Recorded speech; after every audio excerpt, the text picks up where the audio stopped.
Facebook চালায় কিন্তু comment block খায় না এমন লোক কমই আছে। অনেকে আবার বলেন ভাই আমি এত কমেন্ট ব্লক খাই কেন? কমেন্ট ব্লক অনেকটি কারণে খেতে পারেন, যেমন অতিরিক্ত ফ্যান ফলো করা, বারবার একই কমেন্ট করা। আবার এমনও হতে পারে এমন কমেন্ট করি যেগুলো ফেসবুকের রুলের বাইরে আছে। এটা ঠিক করার জন্য আপনার প্রোফাইল বা পেজে ক্লিক করবেন। ক্লিক করার পর তারপর আপনার ক্লিক করতে হবে হেল্প অ্যান্ড সাপোর্টে। তারপর ক্লিক করতে হবে report and problem. Continue to রিপোর্টে প্রবলেমে ক্লিক করবেন। তখন এখানে একটু লোডিং হবে। তারপর ইনক্লুড ক্লিক করবেন।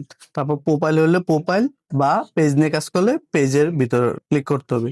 তারপর এমন একটা লোগো আসবো। এখানে আপনার সমস্যাজনিত যে কোনো একটা লেখা লিখে দিবেন। লেখার পর এখানে আপনার স্ক্রিনশটটা পেস্ট করে আপলোড দিয়ে দিবেন। আর যদি লিখতে সমস্যা হয় আমার ভিডিও নিচ থেকে কপি করে নিতে পারেন। আপলোড দেওয়ার পর কতক্ষণ লোডিং নিবে। লোডিং নেওয়ার পর আপনাকে একটা নোটিফিকেশন দিব। তারপর অপেক্ষা করুন 24 ঘন্টা বা কয়েক ঘন্টার ভিতর আপনার সমস্যাটা সমাধান হয়ে যাবে।